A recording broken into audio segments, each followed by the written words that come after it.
долга овој пат, затоа ќе почнам од крајот, односно од заклучоците. Имено, веднаш по читањето на извештајот, уште на првите страници ќе се види дека уште во 2019 година Комисијата ветува, заговара изработка на стратегија. И тоа е одличен чекор.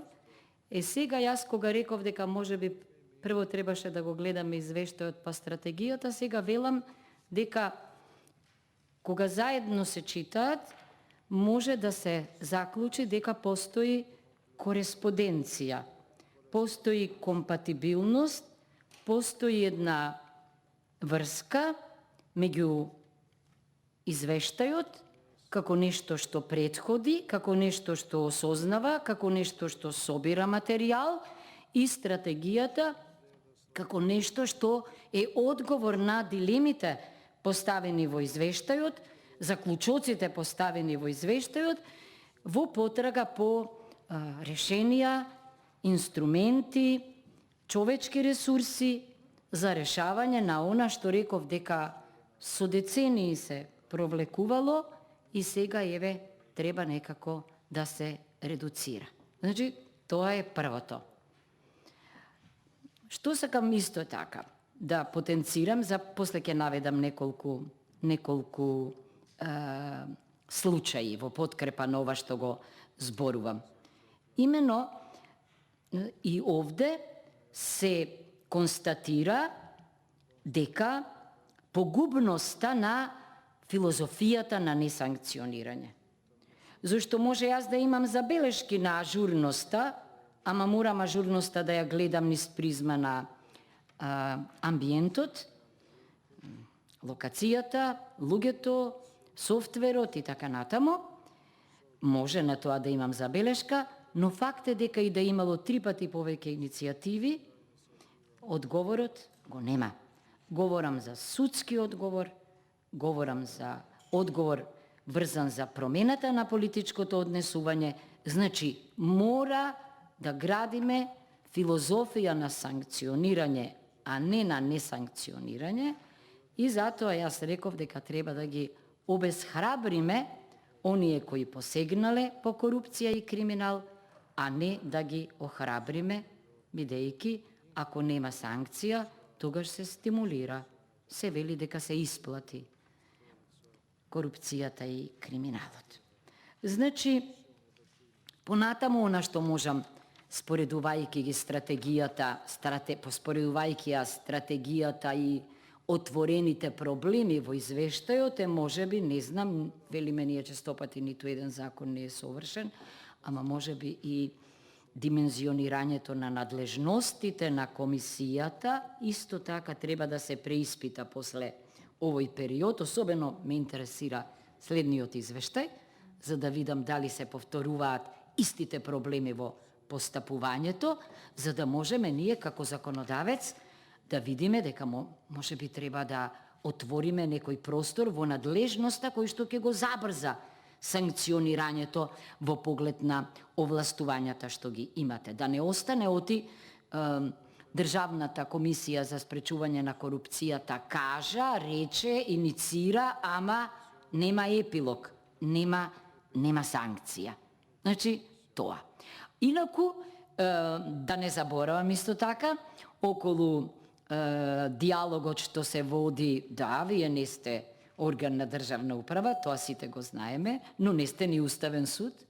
Одлуките на Уставниот суд се конечни и извршни, значи мора граѓаните, политичарите или кое да имаат можност за жалба, односно за оспорување, и тука можеме ние да гледаме, да бараме соодветно решение. Од извештајот, од стратегијата, што можам да заклучам, дека да, она што го кажа колешката пред мене, Ангелина, а и вие го повторивте денеска, ми се чини и минатиот пат. Не смее корупцијата да се третира како стил на живот. Не.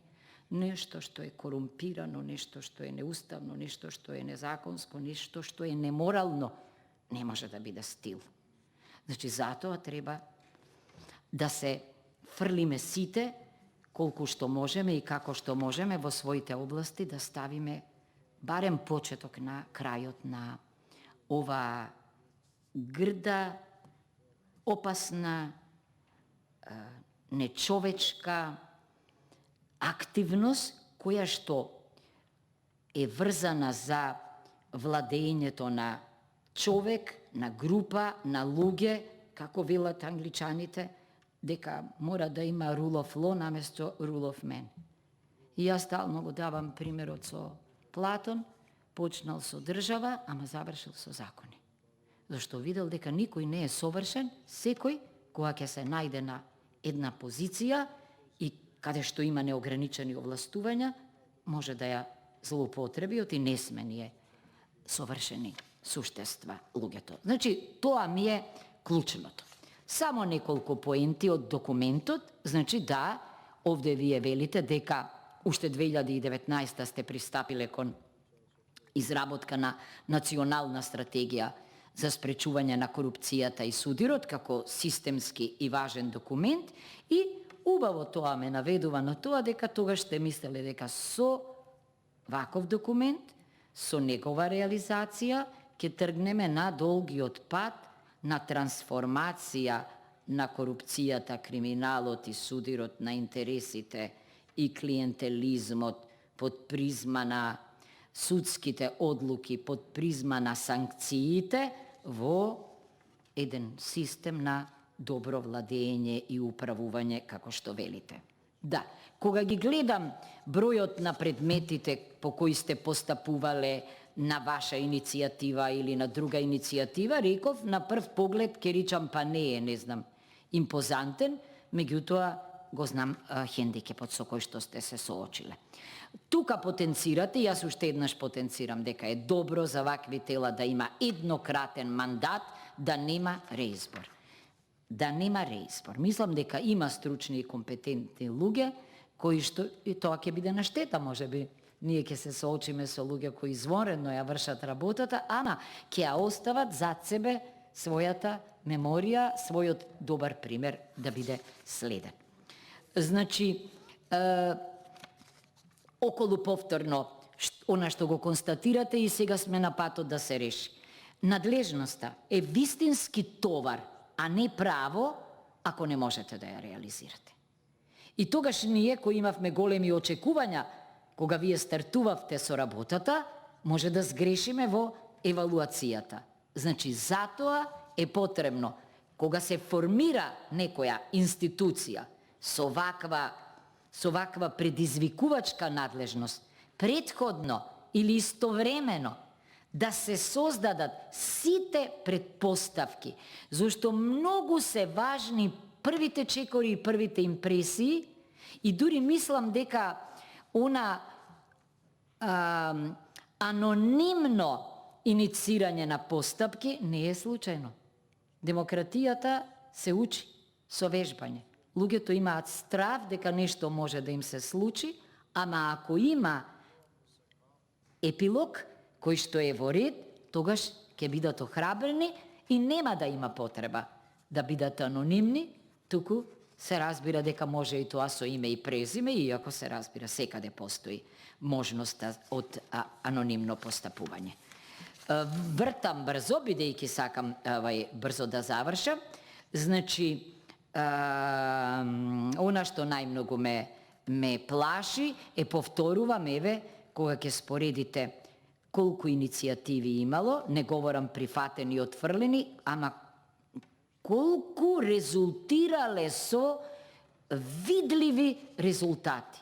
Многу малку. Тоа е она што мислам дека треба да ве стимулира.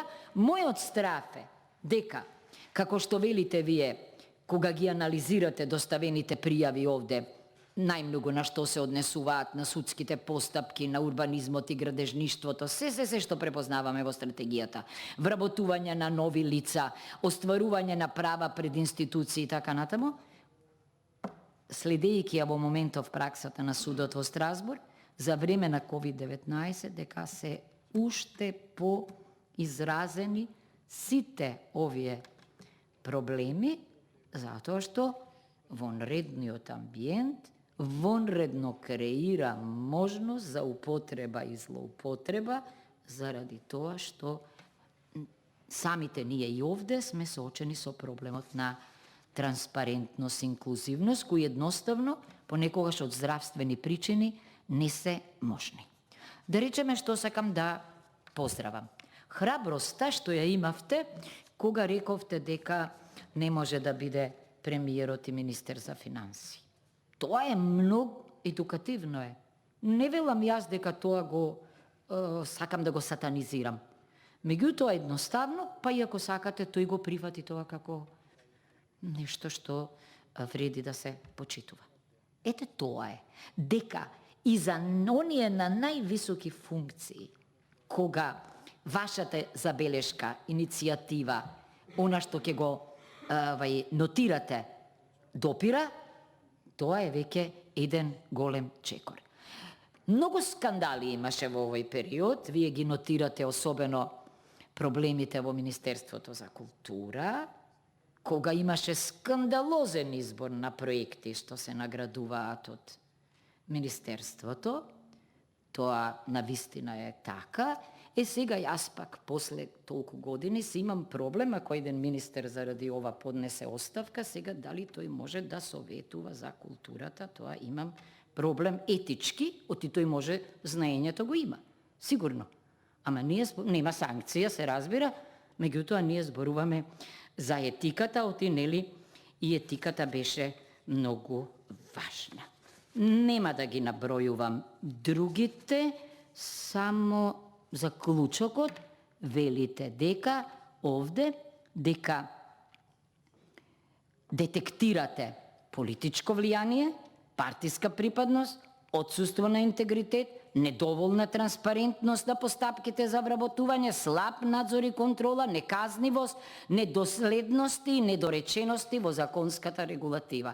Се што барате сега во овој период со стратегијата заеднички да го решиме. Нема повеќе да дискутирам, мислам дека денеска ние, председателката на комисијата, соговорниците, сите изразија спремност дека од себе ќе почнеме, бидејќи ако нешто со усвојувањето стане и наше, тогаш имаме и ние одговорност и веројатно на крајот на нашиот мандат ќе го повторуваат. Тоа ветија, ама не исполнија, но мислам дека треба да градиме односи на соработка, сами да се целосно да абстинираме и да се воздржуваме од она на што ви окажувате. Оти и во собранието имаше случај на конфликти на интереси, имаше случаи кога не се почитуваше уставот, неспојливост на министерска и пратеничка функција во еден момент и еден светол пример, морам да кажам. Секаде го кажувам. Господинот Зибери самиот побара, се сеќавате, да не гласа во една ситуација, ете и тоа е, ми се чини, инспиративно за пратеничкото однесување. Благодарам.